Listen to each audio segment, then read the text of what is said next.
वहीं आगामी लोकसभा चुनाव के मद्देनजर पार्टियों के शीर्ष नेतृत्व के राज्यों और जिलों में ताबड़तोड़ दौरे। आपको बता दें कि ये सभी राज्यों के दौरे पर हैं शीर्ष नेतृत्व पार्टियों के, जहां वे अपने अपने प्रत्याशियों के पक्ष में वोट करने की जनता से अपील कर रहे हैं।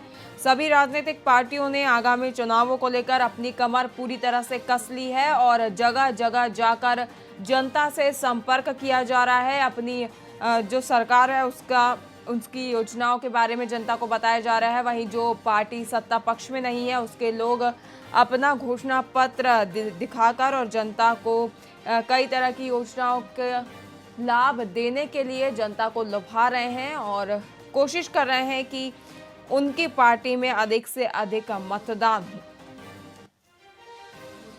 लोकसभा चुनाव के मद्देनजर नेताओं के दौरे, विभिन्न राज्यों के दौरे पर पार्टी के शीर्ष नेतृत्व। दौरे को लेकर तैयारियों में जुटे पार्टी के कार्यकर्ता, अपने अपने प्रत्याशियों के समर्थन में की जा रही जनसभा, जनता से की जा रही पार्टी को वोट देने की अपील। प्रचार में जुटे राजनीतिक पार्टियों के शीर्ष नेतृत्व, पार्टियों के प्रत्याशियों को जिताने के लिए सभी ने कसी अपनी कमर। विभिन्न राज्यों के दौरे पर रहे शीर्ष नेतृत्व और पार्टी के पक्ष में वोट करने की अपील की जा रही है। सभी जगह जनसभाएं आयोजित की जा रही हैं।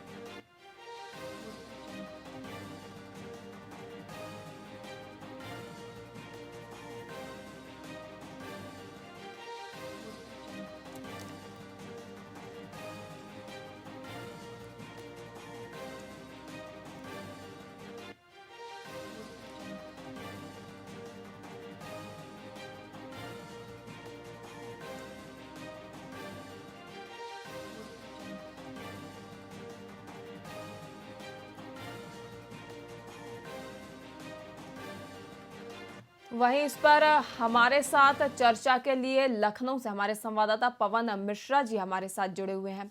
पवन जी, सभी राज्यों के और जिलों के दौरे पर शीर्ष नेतृत्व है पार्टियों के। वहीं उत्तर प्रदेश में देखा जाए तो आज कई पार्टियों के शीर्ष नेतृत्व के उत्तर प्रदेश में अलग अलग जिलों में दौरे हैं, तो क्या कुछ जानकारी है इसको लेकर?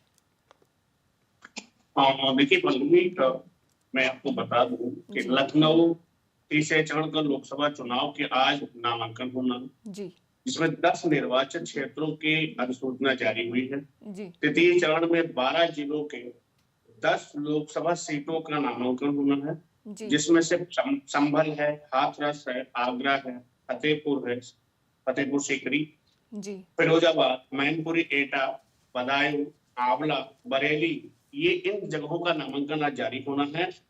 10 लोकसभा सीटों में 8 सीटें सामान्य की हैं और 2 सीटें आपको हम बता दें, 2 सीटें अनुसूचित जाति के लिए आरक्षित की गई। जी, अगर हम वहीं हम बात करते हैं कि दौरे की, तो लोकसभा चुनाव के मद्देनजर सभी पार्टियां अपना अपना जो है जोर आजमाते हुए लोगों के बीच में हवा भरने का काम कर रही हैं। अब कितनी पार्टियां, कितने राजनेता पब्लिक के बीच में जाकर के कितनी हवा भर पाते हैं, वो तो बात का विषय होगा। फिलहाल मैं आपको बता दूं कि सपा अध्यक्ष अखिलेश यादव आज पीलीभीत में जनसभा को संबोधित करेंगे, जहां पे दोपहर 12:30 बजे पूरनपुर पीलीभीत में जनसभा को संबोधित करेंगे। वहीं अगर हम बात करें सीएम योगी आदित्यनाथ की, तो आज पश्चिमी यूपी में प्रचार प्रसार करेंगे, जहां पे वो 12:30 बजे कैराना के गंगोह सहारनपुर में एक जनसभा को संबोधित करेंगे। वहीं 1:45 पर सहारनपुर के ननीन रोड बड़ा गांव देवबंद में एक जनसभा को संबोधित करेंगे। इसी क्रम में हम अगर आगे चले, उप मुख्यमंत्री केशव प्रसाद मौर्य बदायूं और पीलीभीत की दौरे पर रहेंगे, जहां पर वो 12:30 बजे महेश्वरी भवन सहसमान बदायूं के कार्यक्रम में रहेंगे।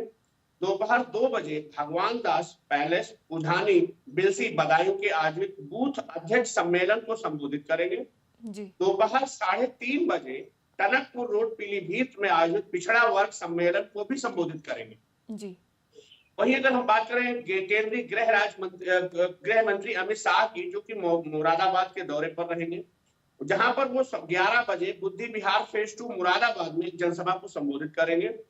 सुबह 11 बीजेपी प्रदेश अध्यक्ष भूपेंद्र सिंह चौधरी भी मुरादाबाद के दौरे पर रहेंगे, जहां पे वो 11 बजे गृह मंत्री अमित शाह के साथ मिल करके एक जनसभा को संबोधित करेंगे। जी। वहीं हम अगर बात करते हैं जो है प्रदेश सरकार के मंत्री स्वतेंद्र देव सिंह की, तो बरेली में दौरे पर रहेंगे, जहां पे एक जनसभा को संबोधित करेंगे। जी। प्रदेश सरकार के मंत्री ए.के. शर्मा जी। मैनपुरी के दौरे पर रहेंगे, जहां पे वो एक जनसभा को संबोधित करेंगे। जी। प्रदेश सरकार के मंत्री धर्मपाल सिंह हाथरस के दौरे पर रहेंगे, जहां पे वो एक जनसभा को संबोधित। जी। अगर बात करें प्रदेश सरकार के मंत्री गोपाल नंद गुप्ता नंदिन गोरखपुर के दौरे पर रहेंगे, जहां पे वो एक जनसभा को संबोधित करेंगे। जी। जी। जी पवन जी, अगर देखा जाए तो सभी राजनीतिक पार्टियों ने अपने ताबड़तोड़ दौरे शुरू कर दिए हैं और सभी अपनी अपनी ताकत झोंकने में लगे हुए हैं। और जहां तक देखा जाए बीजेपी के, तो बीजेपी के स्टार प्रचारक रहे योगी आदित्यनाथ भी अपने अलग अलग जिलों में दौरे कर रहे हैं और उनकी आज भी कई जनसभाएं हैं। वहीं कार्यकर्ताओं में और शीर्ष नेतृत्व में तो उत्साह देखा ही जा रहा है और वो मेहनत भी पूरी करते हुए नजर आ रहे हैं। लेकिन उत्तर प्रदेश की जनता में क्या माहौल देखा जा रहा है? कि उत्तर प्रदेश की जनता जो है भारतीय जनता पार्टी, समाजवादी पार्टी, जहां तक अगर बात की जाए तो उत्तर प्रदेश की जनता भारतीय जनता पार्टी को भी पसंद कर रही है और सपा को भी कुछ हद तक सब पसंद कर रही है।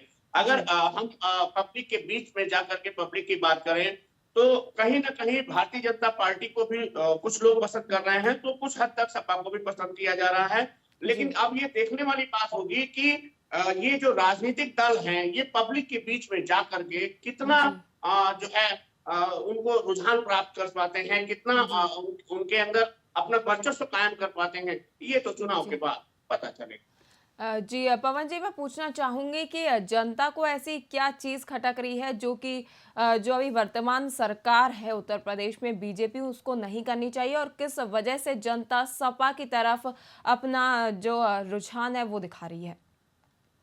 अब देखिए, सबसे बड़ी बात ये है कि जो है बीजेपी सरकार में कुछ चीजें जो हैं वो लोगों को जो है पसंद नहीं आई हैं। जैसे कि हम किसानों की बात करें, जी। जो है तो किसानों के लिए सबसे मेन होती है खेती, फसल होती है। फसल को लेकर के जिस तरीके से उत्तर प्रदेश के अंदर आवारा पशु घूम रहे हैं, फसलों का नुकसान कर रहे हैं। अब हम किसान की बात करें तो किसान अगर वो कुछ सोचने को मजबूर हो ही नहीं पाता है, क्योंकि वो सारा दिन अपने खेतों की रखवाली कर रहा है और शाम को रात्रि में भी जाकर के अपने खेतों की जी। है। तो इस तरीके से किसान परेशान है भारतीय जनता पार्टी सरकार से, क्योंकि उसको उस तरीके की चीजें नहीं मिल पा रही। अगर हम बात करें कि सरकार की सुविधा की, तो जिस तरीके से सरकार के द्वारा अनौपचारिक तरीके से बाड़े बनवाए गए हैं, गौशालाएं बनवाई गई हैं, हालांकि सरकार ने काम किया है, लेकिन ये भ्रष्ट अधिकारियों और नेताओं के चलते, लोगों के चलते वो गौशालाएं, जबकि सरकार का ये है मंशा रही है कि हर गांव में एक पशुशाला होनी चाहिए, गौशाला होनी चाहिए, लेकिन अभी तक उत्तर प्रदेश के अंदर बहुत से ऐसे गांव हैं, बहुत से ऐसे एरियाज हैं जहाँ पे गौशालाएं नहीं है और वहां पे पशु छुट्टा आवारा घूम रहे हैं। और इसी वजह से लोगों में जब सड़कों पे पशु निकलते हैं तो कहीं ना कहीं एक्सीडेंट की भी मात्रा ज्यादा बढ़ जाती है। तो ये एक दुखद विषय है जिससे जो है लोग, किसान नाराज जरूर है। दूसरी बात है कि फसलों की एमएसपी को लेकर के किसानों ने बहुत से धरने प्रदर्शन भी किए हैं, बहुत से अभी दिल्ली के पास में बहुत सी रोडें जाम की गई थी। तो ये इन चीजों को लेकर के जो है लोगों में जो भारतीय जनता पार्टी की सरकार के खिलाफ थोड़ा सा रोष जरूर है। जी पवन जी, इस खास मुद्दे पर चर्चा के लिए बहुत बहुत शुक्रिया। आपको बता दें कि आज कई जगह के दौरे हैं जहां पर बीजेपी सहित अन्य राजनीतिक दलों के शीर्ष नेतृत्व भी अलग अलग जिलों के दौरे पर पहुंच रहे हैं।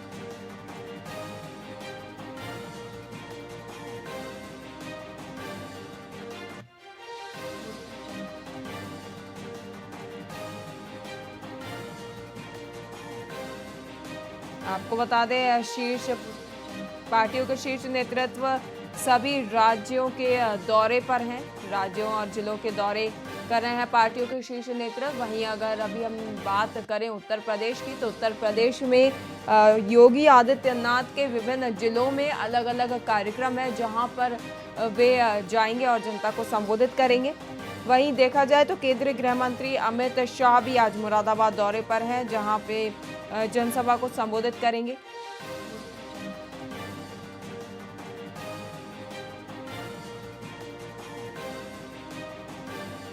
आगामी चुनावों के मद्देनजर सभी पार्टियों ने कसी अपनी अपनी कमर।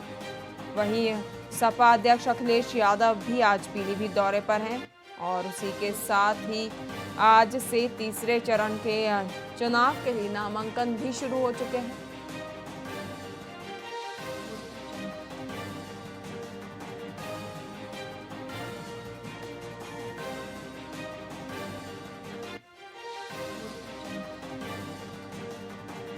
वहीं इस खास मुद्दे पर हमारे साथ चर्चा के लिए जुड़ चुके हैं हरियाणा से ब्यूरो चीफ अश्विनी कुमार जी। अश्विनी जी, अगर देखा जाए तो सभी राजनीतिक पार्टियां अब सक्रिय हो चुकी हैं और सभी अपनी अपनी ताकत झोंकने में लगी हुई हैं। बात करें हरियाणा की, तो हरियाणा में कैसा क्या चुनावी माहौल देखने को मिल रहा है? Hello hello hello. जी अश्विनी जी, हेलो, क्या आप मुझे सुन पा रहे हैं?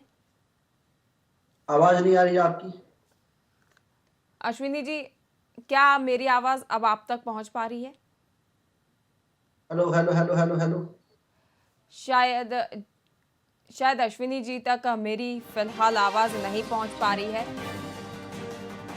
हम आपको बता दें कि अभी हमने जाना कि उत्तर प्रदेश में कैसा क्या चुनावी माहौल है, वहां पर किन किन पार्टियों के शीर्ष नेतृत्व के दौरे हैं, लोगों में चुनाव को लेकर क्या माहौल देखा जा रहा है, किस पार्टी की तरफ चुनाव जनता का ज्यादा झुकाव रहा है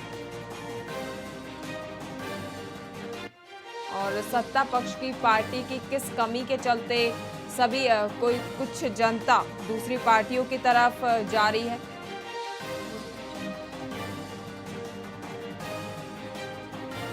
वहीं फिलहाल अब देखना होगा कि सभी पार्टियां जितनी ताकत झोंक रही हैं, उनका फल उन्हें आगामी लोकसभा चुनावों के नतीजों में मिल पाता है या नहीं।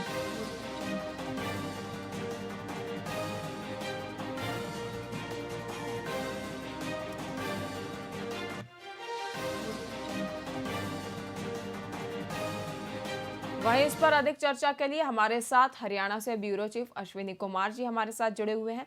अश्विनी जी, हरियाणा में क्या कुछ चुनावी माहौल देखने को मिल रहा है? जी बिल्कुल, मैं आपको बताना चाहूंगा कि हरियाणा में जो चुनाव है 25 मई को होंगे। छठे दौर में लोकसभा के चुनाव के लिए मतदान होंगे, जी जिसको लेकर फिलहाल अभी राजनीतिक पार्टियों ने कमर कस ली है। और जी अगर जो कायदे से बात की जाए तो अभी चुनाव प्रचार प्रसार तेजी नहीं हो रहा है, क्योंकि हरियाणा में भारतीय जनता पार्टी के अलावा अन्य दलों जी ने अभी तक अपने प्रत्याशियों के नाम की घोषणा नहीं की है। जी अगर जो कुरुक्षेत्र की एक ऐसी लोकसभा क्षेत्र है जहां भारतीय जनता पार्टी, कांग्रेस अलायंस और इनेलो के प्रत्याशी मैदान में उतरे हैं और वही प्रचार प्रसार में जुटे पड़े हैं।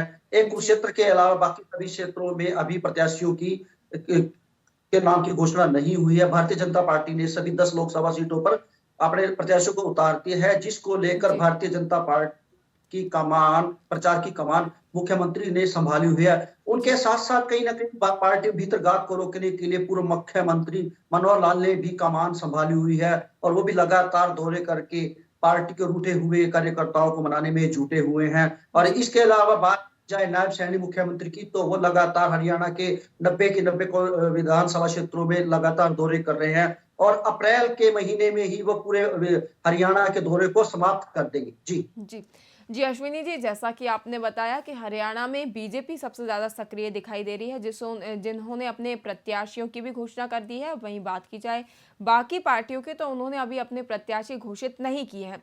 लेकिन हरियाणा में बीजेपी की मुश्किलें भी काफ़ी बढ़ती हुई नजर आ रही हैं, जहां पर उनका काफ़ी विरोध देखने को मिल रहा है। अगर बात करें विगत दिनों की, तो अभी एक सोशल मीडिया पर वीडियो काफ़ी वायरल हो रहा है, जिसमें बीजेपी नेताओं की गाड़ी पर लोग बहुत हमला कर रहे हैं, उनका विरोध कर रहे हैं। तो क्या कुछ पूरा मामला है ये? जी बिल्कुल, मैं आपको बताना चाहूंगा कि भारतीय जनता पार्टी के कार्यशैली से कहीं ना कहीं किसान वर्ग है जो लगातार पिछले काफी समय जी से खफा है, और अब आज भी किसान हरियाणा पंजाब के बॉर्डर पर खुले आसमान में तपती गर्मी में अपना आंदोलन कर रहे हैं। जी और वही किसान लगातार भारतीय जनता पार्टी और जननायक जनता पार्टी की मुश्किलें लगातार बढ़ा रहे हैं, क्योंकि जी भारतीय जनता पार्टी और जननायक जनता पार्टी के नेता गांव में प्रचार प्रसार के लिए जा रहे हैं, और जी उनका लगातार वो लोग काले झंडे दिखाकर विरोध कर रहे हैं। कल ही जी सिरसा में किसानों की मीटिंग हुई थी। मीटिंग के दौरान किसानों ने ये फैसला लिया है कि हम जो प्रचार प्रसार के लिए भारतीय जनता पार्टी जननायक जनता पार्टी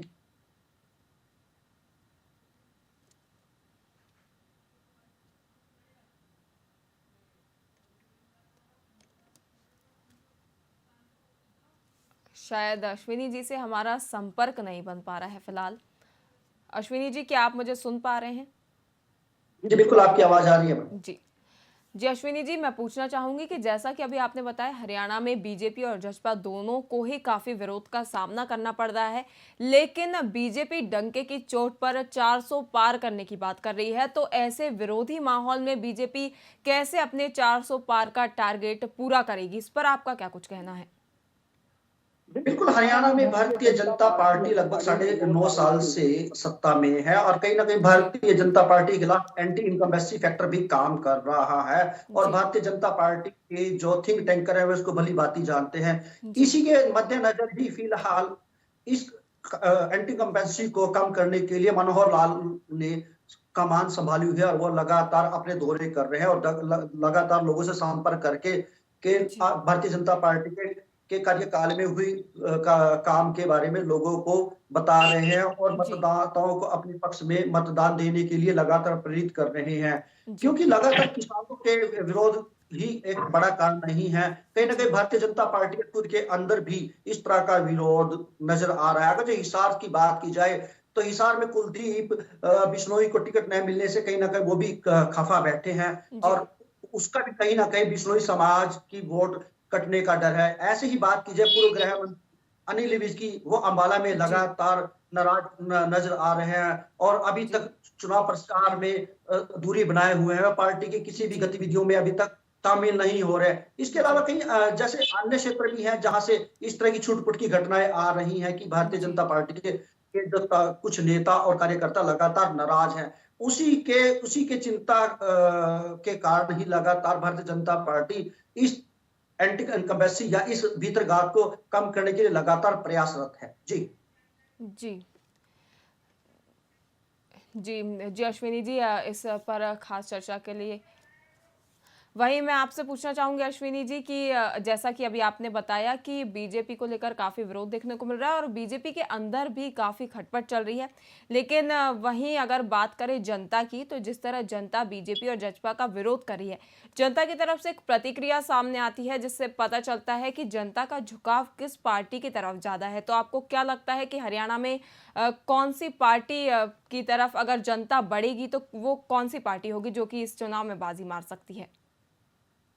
देखिए, अभी चुनाव प्रचार में गति नहीं पकड़ रही है, और चुनाव में हर रोज चुनाव जी राजनीतिक समीकरण बदलते हैं, और अभी कहना जल्दबाजी होगा कि जनता किसकी तरफ झुकाव होगी, क्योंकि फिलहाल जनता वोट की चोट करती है, ना कि रैली या भीड़ में अपना समर्थन दिखाती है। जी वोट के आधार पर ही चुनाव परिणाम घोषित किए जाते हैं, जी और उन परिणामों पे ही राजनीतिक पार्टियां हैं जो सत्ता में आती हैं। तो जी फिलहाल अभी ये कहना मतलब जल्दबाजी होगा कि किस पार्टी की तरफ जनता का रुझान या जी रुझान हो। जी जी जी इसी इसी मुद्दे पर अधिक चर्चा के लिए हमारे साथ फिलहाल जुड़ चुके हैं विक्रम श्रीवास्तव जी, उत्तराखंड से ब्यूरो चीफ। वहीं विक्रम जी, मैं पूछना चाहूंगी कि सभी राजनीतिक पार्टियों के शीर्ष नेतृत्व अब एक्टिव हो चुके हैं और वो सभी राज्यों और जिलों के दौरे पर जा रहे हैं, तो वहीं उत्तराखंड में क्या कुछ चुनावी माहौल देखने को मिल रहा है? जी हाँ, देखिए बिल्कुल जाहिर सी बात है, पहले चरण यानी कि 19 अप्रैल को उत्तराखंड में मतदान होना है, और ऐसे जी में भारतीय जनता पार्टी जो सत्तारूढ़ दल है, उन्होंने पूरी ताकत जो है वो झोंक रखी है। जिस तरह से कल ऋषिकेश के आईडीपीएल से प्रधानमंत्री नरेंद्र मोदी ने 5 सीटें जीतने का आह्वान किया है, अपने कार्यकर्ताओं में जोश भरने की कोशिश की है, तो वहीं आज देखें तो उत्तराखंड के अंदर राजनाथ सिंह का दौरा यहाँ पर लगा हुआ है। वो चमोली जनपद में जाएंगे, क्योंकि देखिए सैन्य बहुल क्षेत्र है उत्तराखंड, और जाहिर सी बात है जिस तरह से रक्षा राज्य मंत्री आज उत्तराखंड के दौरे पर है, चमोली जाएंगे, उसके बाद वो नुब्रा घाट का कार्यक्रम है। इसी तरह से मध्य प्रदेश के जो मुख्यमंत्री हैं साहेब सिंह सैनी, वो हरिद्वार में जो है वो जनसभा और रोड शो करने वाले हैं, और इसी तरह शांतनु ठाकुर हैं, वो भी उत्तराखंड के दौरे पर आने वाले हैं।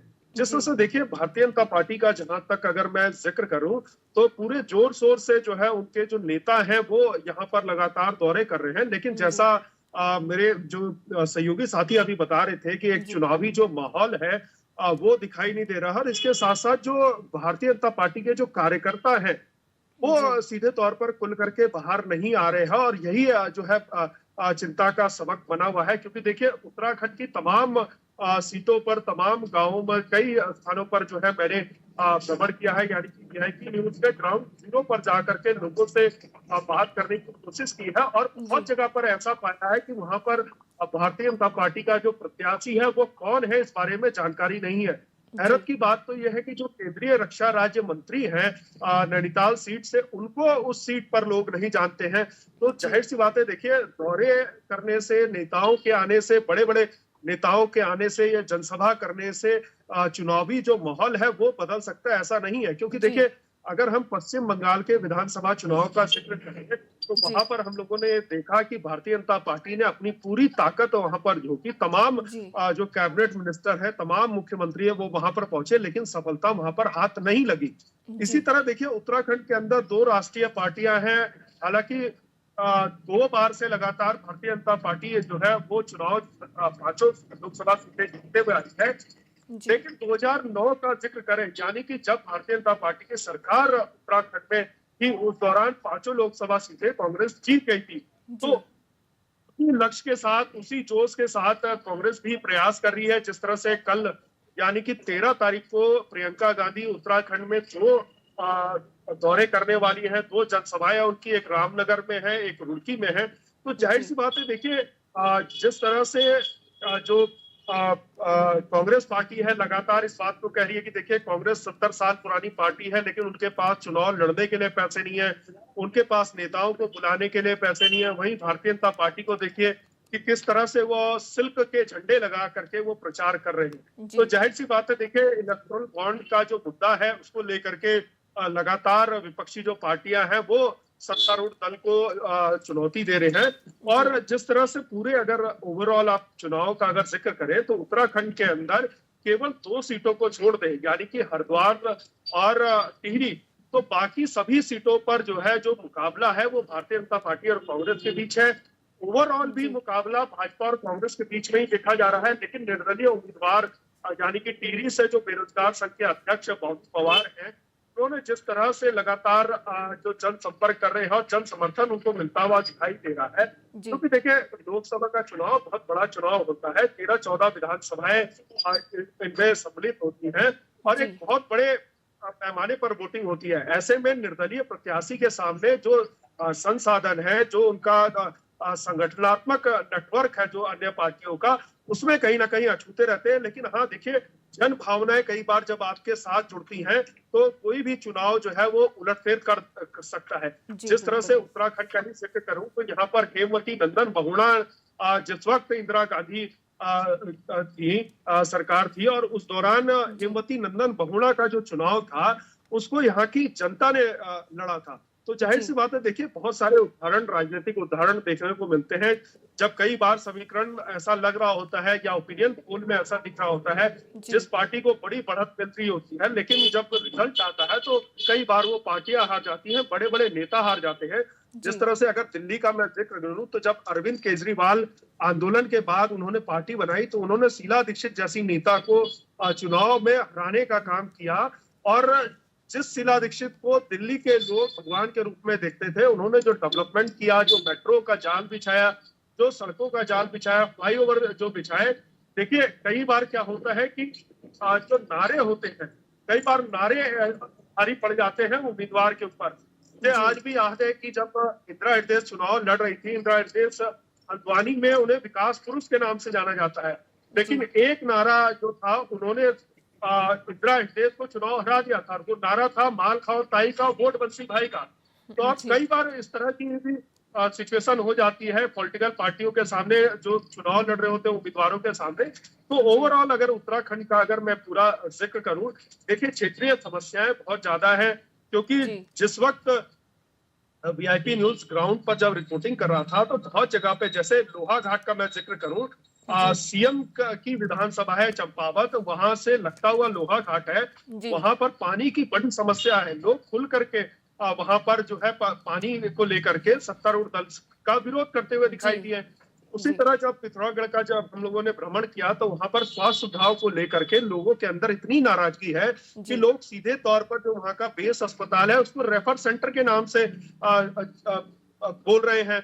इसी तरह अगर हम नीचे चलेंगे, हमने बागेश्वर में देखा, थराली में हमने देखा कि किस तरह की समस्या है। तो छोटी छोटी जो समस्याएं हैं हर चुनाव में, देखिए चाहे आप नगर निकाय का चुनाव देखें, चाहे आप लोकसभा का चुनाव देखें, हर चुनाव में एक बात बड़ी कॉमन होती है, उसमें गरीबों के उत्थान की बात पार्टियां करती हैं।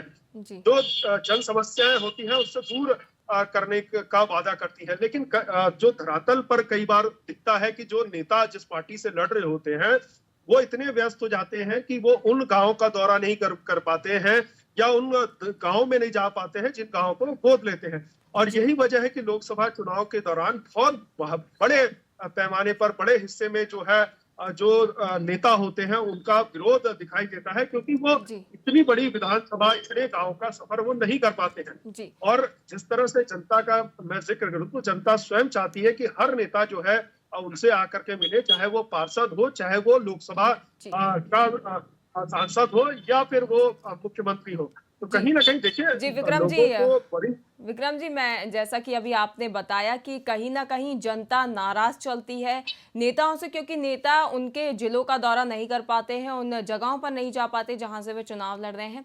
वहीं जिस तरीके का विरोध आप बता रहे हैं उत्तराखंड में, जिस तरीके से जनता अभी सत्ता पक्ष से थोड़ी नाराज चल रही है, वैसा ही कुछ माहौल हरियाणा में भी देखने को मिल रहा है।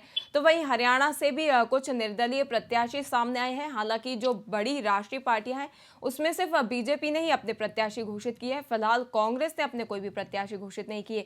तो मैं अश्विनी जी से पूछना चाहूंगी कि अश्विनी जी, जिस प्रकार का माहौल उत्तराखंड में देखने को मिल रहा है कि निर्दलीय प्रत्याशी भी काफी मतलब जोरों के साथ अपने कदम जमाने में लगे हुए हैं, क्या ऐसा ही कुछ हरियाणा में भी देखने को मिल रहा है?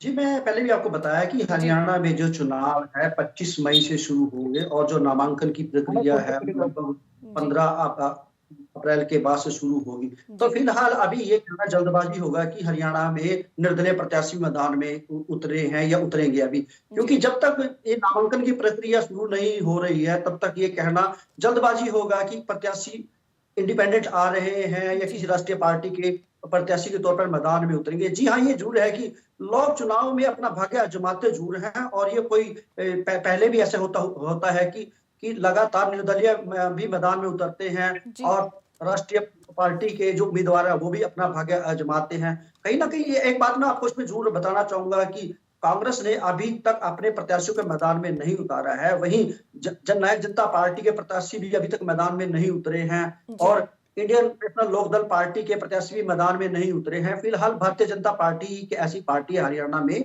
जिसने अभी मैदान में अपने 10 की 10 लोकसभा सीटों पर प्रत्याशी उतारे हैं। बाकी जगह लगातार पार्टियां मंथन कर रही हैं। अगर जो कांग्रेस की बात की जाए तो कांग्रेस के हरियाणा में जो बड़े चेहरे हैं वो कहीं ना कहीं लोकसभा चुनाव लड़ने में परहेज कर रहे हैं, जिसके कारण जो कांग्रेस आला कमान है उनकी लगातार टेंशनें बढ़ रही हैं, और कांग्रेस ऐसे उम्मीदवारों की खोज कर रही है जो भारतीय जनता पार्टी के प्रत्याशियों को टक्कर दे सके। यदि जननायक जनता पार्टी की बात की जाए, जिस तरह से जननायक जनता पार्टी पिछले हफ्ते से लगातार पार्टी के जो नेता हैं पार्टी छोड़कर दूसरी पार्टियों में जा रहे हैं, कहीं ना कहीं इससे उनकी भी सिरदर्दी बढ़ गई है, और उनको भी अपने प्रत्याशियों की जरूरत है। अगर जो इनेलो की बात की जाए तो इनेलो ने फिलहाल कुरुक्षेत्र से अपने उम्मीदवार घोषित किया। इसके अलावा उन्होंने अपने हिसार से प्रत्याशी को मैदान में उतारा है। अभी इनेलो भी लगातार 8 सीटों पर जिताऊ प्रत्याशियों की खोज कर रही है, लेकिन कहीं ना कहीं ये कहा जा सकता है कि कि जिस तरह से अभी चुनाव लेट है, तो राजनीतिक पार्टियां फिलहाल अभी मंथन के दौर से गुजर रही हैं और वो भारतीय जनता पार्टी के उम्मीदवारों के सामने एक जिताऊ प्रत्याशियों को उतारने की लगातार खोज कर रही है। जी जी जी अश्विनी जी, वहीं ये अब मेरा सवाल है अगला विक्रम जी से। विक्रम जी, अभी हम आपको बता दें कि हरियाणा में जिस प्रकार बीजेपी का और जसपा का काफ़ी विरोध देखने को मिला है, क्योंकि एमएसपी एक बड़ा कारण है और वहाँ के किसान लगातार धरने पर बैठे हुए हैं जिनकी सरकार कोई सुध नहीं ले रही है। लेकिन उत्तराखंड में भी अगर देखा जाए तो क्या जनता के बीच किसी भी मुद्दे को लेकर ऐसा आक्रोश देखने को मिला है? देखिए, जाहिर सी बात है, जब अगर जनता को ये सपना दिखाया जाए कि आपके अच्छे दिन आने वाले हैं, तो उनकी उम्मीदें बहुत बढ़ जाती हैं। जी जिस तरह से किसानों का आपने जिक्र करा कि हरियाणा में जो एमएसपी को लेकर के लगातार आंदोलन दिखाई दिया और सरकार से नाराज दिखाई दिए, तमाम जो विजुअल्स थे, जो प्रोटेस्ट के विजुअल थे, वो जाहिर सी बात है सभी ने टीवी चैनल अन्य माध्यमों से जो है वो देखा है और लोगों जी के अंदर आक्रोश भी है। जी उत्तराखंड में जहां तक किसानों का अगर जिक्र किया जाए तो दो लोकसभा है जो सीधे तौर पर किसान बड़ी संख्या में किसानी वहां पर होती है। जी पहला है लोकसभा जहां पर वो नैनीताल लोकसभा, जहां पर आपका तराई का पूरा बेल्ट है और बहुत जी ज्यादा वहां पर किसान है। पंजाबी समुदाय से जुड़े हुए लोग जो है वो किसानी बहुत अधिक करते हैं। इसी तरह जी हरिद्वार लोकसभा सीट है जहां पर कई सारे जो बड़े किसान हैं वो यहाँ पर हैं। और जी जाहिर सी बात है, देखिए, जैसा मैंने जिक्र करा कि लोगों को उम्मीद बहुत होती है जब आप सपने दिखाते हैं। जिस जी तरह से देखिए कांग्रेस पार्टी ने अपना घोषणा पत्र जारी किया है, सत्तारूढ़ दल अभी तक अपना घोषणा पत्र नहीं जारी कर रही है। जी और जिस तरह से पूरे अगर ओवरऑल देखा जाए तो सीधे तौर पर चुनाव भाजपा और कांग्रेस के बीच में अगर देखे तो जाहिर सी बात है जो सत्तारूढ़ दल है उनके पास, उनकी पार्टी के पास बड़ा फंड है और वो चुनाव को बड़े तरीके से दिखाने का प्रयास कर रहे हैं। चाहे वो सोशल मीडिया का माध्यम हो, आप यूट्यूब खोलेंगे तो वहां भी आपको प्रधानमंत्री के नरेंद्र मोदी के जो उपलब्धियां हैं उसका विज्ञापन दिखाई देगा। आप अखबार खोलेंगे तो अखबारों में दिखाई देगा, टीवी चैनल खोलेंगे टीवी चैनल में दिखाई देगा। लेकिन मैंने जैसा कहा कि पश्चिम बंगाल का जो चुनाव था उसको भी हम लोग इस तरह से देख रहे थे कि भारतीय जनता पार्टी वहां पर सरकार बना पाएगी। जिस तरह की जी पिक्चरें वहां पर दिखाई दे रही थी, जिस तरह से नेता वहां पर सेंट्रल के जितने भी मिनिस्टर थे सब वहां पर दिखाई दे रहे थे, लेकिन उसके बावजूद भी जो वहां की जो जनता थी उन्होंने नकारा सीधे तौर पर। हालांकि देखिए, लोकसभा चुनाव में जिस तरह से पश्चिम बंगाल में भारतीय जनता पार्टी को 2019 में बहुत अच्छा आंकड़ा मिला, देखिए पूरे देश भर में कई जगह उनको वो आंकड़ा मिला, लेकिन उस आंकड़े का कैलकुलेशन अगर आज आप अपने हिसाब से करेंगे, चाहे वो सत्तारूढ़ दल भारतीय जनता पार्टी के बड़े नेता भी बैठ करके अगर वो कम और ज्यादा का अगर आकलन करेंगे तो जाहिर सी बात है बढ़त नहीं दिखाई दे रही है, उसमें घटती हुई सीटें दिखाई दे रही हैं। हाँ, 400 पार का लक्ष्य कोई भी पार्टी दे सकती है, इसमें कोई दो राय नहीं है। जिस तरह से 2 बार उनको बड़ी उपलब्धि हासिल हुई, 2014 में बड़ी उपलब्धि हासिल हुई, फिर 2019 में उन्हें बड़ी उपलब्धि हासिल हुई, तो वो अपना एक लक्ष्य लेकर के चल रहे हैं, अपने कार्यकर्ताओं को मोटिवेट करने का प्रयास कर रहे हैं, उनमें एक उत्साह भरने की कोशिश कर रहे हैं कि देखिए 400 पार का लक्ष्य है, हम लोग 400 जीत रहे हैं और आप इसको बड़े संख्या में, क्योंकि देखिए उत्तराखंड की 5 लोकसभा सीटों को 5 लाख अधिक से वोटों से जिताने की बात जो है वो भारतीय जनता पार्टी के नेता कार्यकर्ता कह रहे हैं और लक्ष्य लेकर के चल रहे हैं, लेकिन ऐसा नहीं है। क्या है, देखिए सीधे तौर पर पार्टियां चाहती हैं कि जो उनका कार्यकर्ता है और नेता है उसका मनोबल कहीं से कहीं तक कम ना हो, और यही जो है कारण है कि भारतीय जनता पार्टी इन सारे कारणों को समझती है और वो अक्सर जब भी कोई चुनाव होता है उसमें एक ऐसा लक्ष्य अपने कार्यकर्ताओं को देती है जिससे कार्यकर्ताओं के अंदर जोश होता है और वो लगातार फील्ड पे लोगों के पास जाते हैं।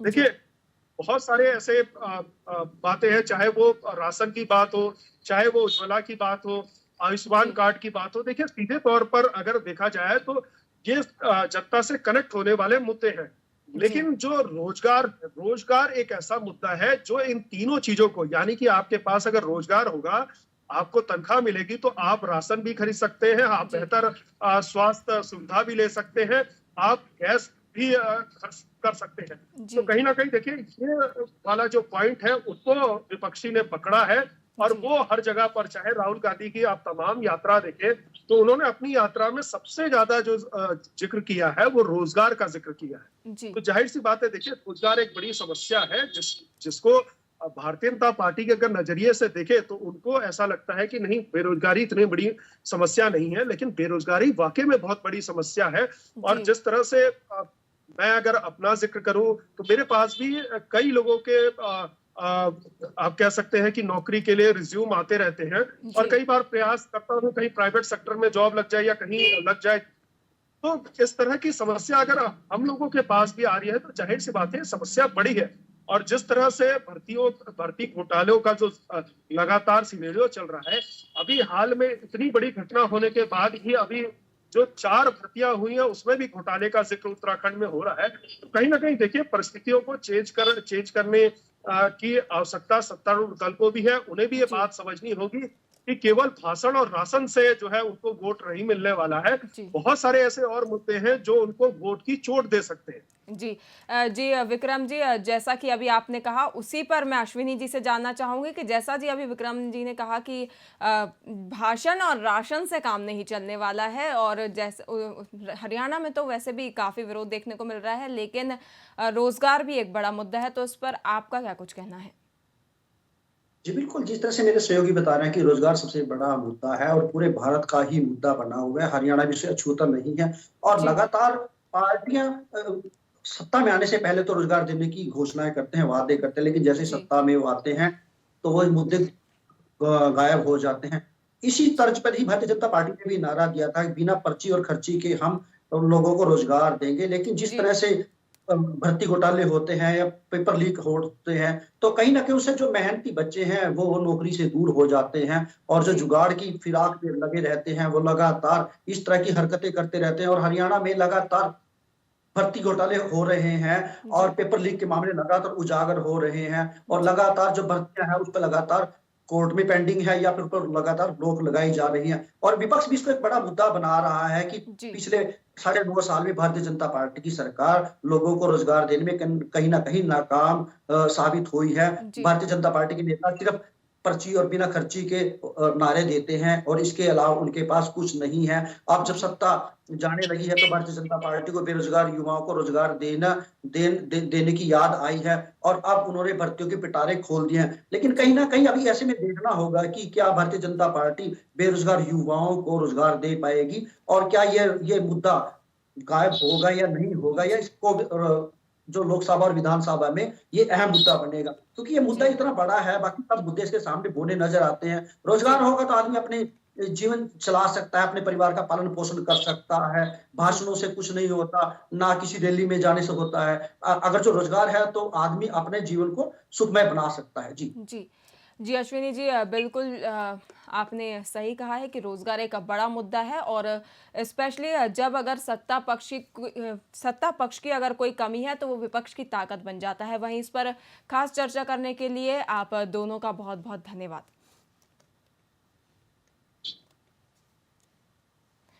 वहीं अगर हम बात करें तो आज हमने चर्चा की कि हरियाणा, उत्तराखंड सहित उत्तर प्रदेश और अन्य राज्यों में चुनावों का क्या माहौल है, किस तरीके से जनता के रुझान सामने आ रहे हैं और किन चीज़ों से जनता काफ़ी निराश है, जिसके कारण वो अन्य पार्टियों की तरफ बढ़ने का काम करती है। वहीं अब देखने वाली बात ये होगी कि जनता अपने मतदान का प्रयोग किस तरह करती है और किसे फिर से सत्ता में लाने का काम करती है।